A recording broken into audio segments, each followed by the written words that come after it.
That's what ties you down. Other people's opinions. What they think about you.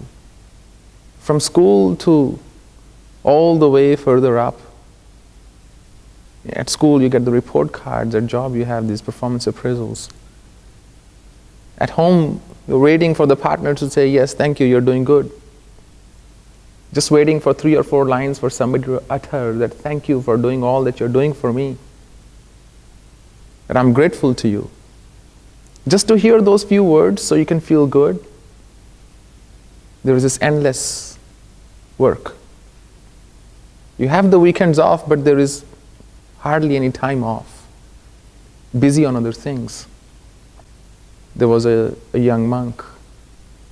He meditated for years. And he went to his master. And he said, I can attain a trance-like state.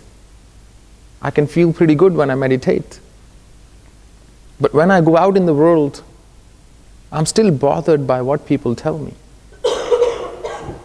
When they say something good to me, I feel happy. I feel surge of this positive energy in me. When they say something bad, I feel really terrible. And I'm tired of feeling this way. Why can't I just be eternally at peace, in bliss? Why can't I be just happy, regardless of what people tell me? And his master said, I'm giving you the key to a place. Go and meditate at such and such place. And he takes the key with him. It turned out to be a very busy place in a busy market. And he opened the door, and there was dampness and seepage and that stench of unopened room. And at first he thought, where did my guru send me? My master sent me to this place to meditate. Further, his master instructed him that go there, stay there for 3 days, 72 hours, and don't talk, observe silence, leave the door open, and don't move. So he put down his cushion, and he sat on it. Just above him was running the plumbing of a public washroom.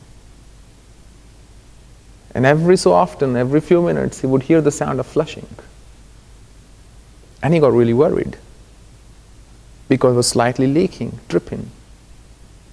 And he thought, what if this thing breaks? Everything will fall on him. And then he also started worrying about other things. What if somebody interrupts him? What if 3 days go by and he wouldn't realize? What if somebody breaks into his cave back then? What if his master dies before his meditation is over? How will he get the next instruction? And so on and on and on and on. Average human being breathes 21,600 times every day. And in those breaths, there are 60,000 thoughts that go through human mind. There's so much of worrying, thinking. Mind never comes to a stop. So this monk was always worrying during that 3-day period. And people were passing through the alleyway, and they were talking various things. On the 3rd day, the plumbing actually broke. So now, whenever anybody flushed, everything came right on his head. And he was smeared in all kind of stuff, you can imagine. 3rd day was about to finish, and 2 people were going through the passage. And one of them pointed at this man, this monk, and said, who is this guy? And the other guy said, well, I don't know. Some say he's a holy man, and some say he's a shithead. And this monk had a great realization.